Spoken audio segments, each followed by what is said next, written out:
Hey everybody, a quick video on my process for removing really stubborn bolts. I got some torque bolts to remove my windshield frame on my Jeep Wrangler, and these aren't going to be fun. First step, days and days before you even want to attack it, hit it with some penetrating oil and try to get these things lubed up to help you on the extraction process. Next, do yourself a favor and get through that paint coat. Hopefully you don't have to deal with this.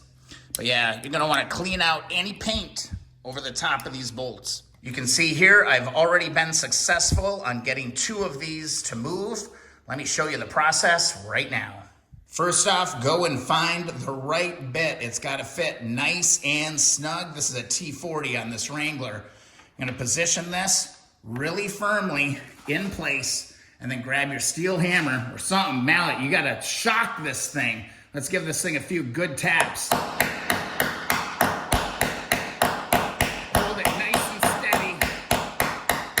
Next, I'm taking that bit and I'm putting it on my old school impact driver. Not using an electric impact driver on these. You're just gonna strip out the head of the bolts. Ask me how I know. Old school impact driver in place, nice and perpendicular. You're gonna be twisting hard to the left, and then you're gonna be hitting this with the hammer. Let me get you a little better view. Do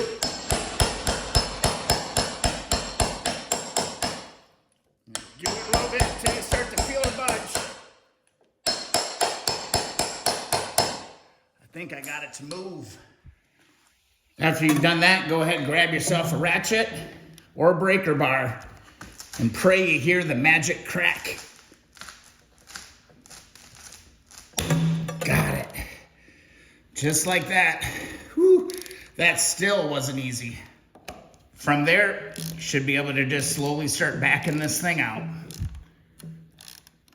This process got me 3 of 4, or 75% of these, and these are notorious for being a major PETA to get out. This one right here, unfortunately, it did strip out, so my next attempt is going to be to cut a slot in the bolt, try to get it out that way. Worst case, I'm going to find the drill bit, the size of the shaft of one of the bolts, and then I'm just gonna drill this out. I hope this video helps you out. Get the hammer, ratchet, get the right size bit for whatever it is you're working on. Maybe drag out a breaker bar. And man, I'm telling you, these old school impact drivers are pure gold. I would tell you, just skip that electric impact. Super tempting, but not when you're trying to break loose something like that. If you enjoyed the video, be sure to subscribe. Go get that free sticker at keeponwrenching.com. And be sure to hit up the Facebook group, the Keep On Wrenching Community Group on Facebook. See you in the next video or live stream. This thing is clutch.